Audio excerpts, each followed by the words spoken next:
Hey, Father James Misko back with you with Coffee with the Callers, along with Father Doug Jeffers. And we're glad to be back with you now that the Christmas season has come and gone. Right. Father Doug and I want to begin delving into some Catholic culture topics that you might be interested in. And one of them, Father Doug, is one of my favorite Catholic culture things, and that is icons. Icon. We got several of them right here. Yeah. Now, what does an icon mean exactly, Father Well, James? it means image. Okay. A true image.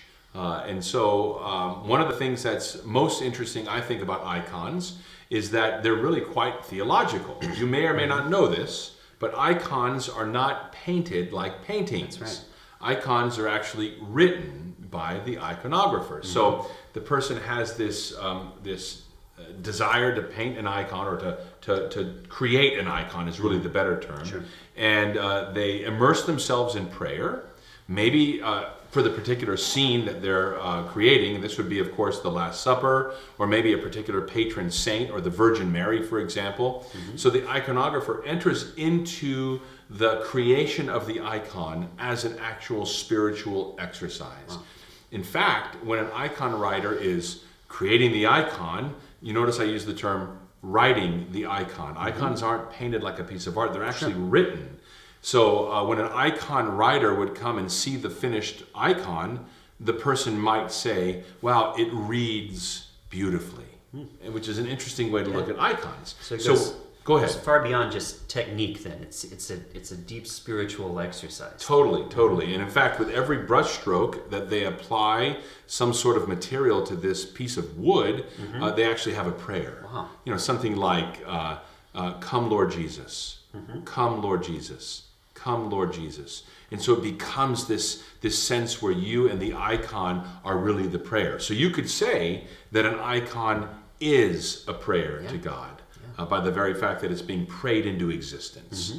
So you did a little research on icons. Tell us what you know from our rich tradition of the church about icons. Well, you know, there was a time in the 7th and 8th centuries where the icons in the eastern part of the Roman Empire were the subject of really intense controversy. Over whether they were appropriate or not.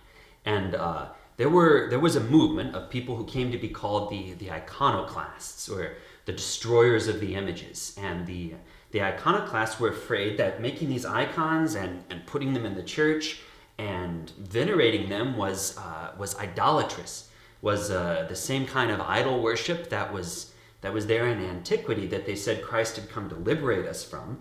And I guess maybe they thought there was something irreverent about trying to depict Christ or the saints out of some sense that God really transcends our ability to depict him. So this was a huge controversy, and it was the main topic of debate, or the main topic of discussion at the Second Council of Nicaea.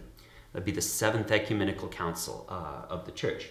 You might remember the First Council of Nicaea, which proclaimed the divinity of Christ.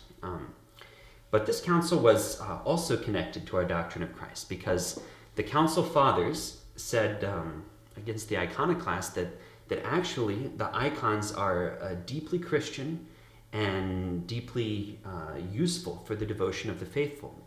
And they said it's not that the image itself is the object of our devotion or our veneration, but they said when we reverence the image of Christ and the saints, the honor that we pay to the image passes up to the one that it represents. And those images help inflame our desire for Christ and to imitate the saints.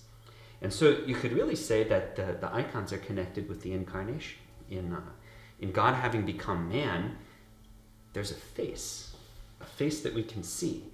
And the icons kind of stand in that tradition. Yeah, that's an awesome point. Maybe another way to think about it would be, you know, you've heard the version of one of the commandments that says, you shall not have any graven images. Well, that was an Old Testament time, and Christ had not yet come. So God really was something that was super out there. It was hard to kind of grasp at God because he hadn't manifested himself in a real way like he did at the birth of Christ. So now, with the birth of Christ, God comes into the created world. He becomes part of the created world, which means that he somehow infuses all that is in the created world with his presence. And that's how we begin to see that we can see God in all of the created things. And to me, that is our entree into creating things like icons. That when you look at this icon right here, you're not just looking at a piece of art. You're actually being pulled into the divinity of God. Not that this piece of wood is a divine object. It's not.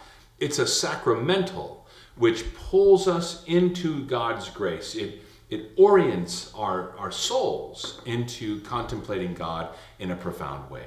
So at St. Louis, we have a number of icons, actually two of them that are amazing. If you go into our chapel, on the left-hand side is a version of Our Lady of Perpetual Help, and on the right-hand side is a Byzantine version of the Divine Mercy. Now, those icons, Father, about 2 years ago, before you got here, they were actually written by an iconographer. Wow. And when I commissioned those for him to do those icons, I had asked him a couple of times, can I come and see?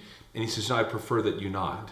Because it would be like someone saying, hey, can I come and hear your prayers? Like if you walked up to somebody in the chapel and said, oh, can you tell me what you're praying right now? That wouldn't be appropriate. It's a deeply intimate thing. Exactly. So with an icon writer, I had to wait until he had them all finished. And then when he came to see the icons, he stood there in front of those icons. And I asked him, I said, well, do you like how they look? And he said to me, they read beautifully. Which means that he was looking at that icon because he had written that icon. So it's a very, very intimate, as you say, beautiful way of displaying our love for God through his created world. So really what you can do is you can get books on icons and go to the internet and learn about icons. It's a rich part of our tradition coming mainly from the eastern part of the church. Hopefully this will help you and encourage you to enjoy this beautiful part of our Catholic tradition. So we hope this will enrich your spiritual life a little bit, and we'll see you next week on Coffee with the Collars.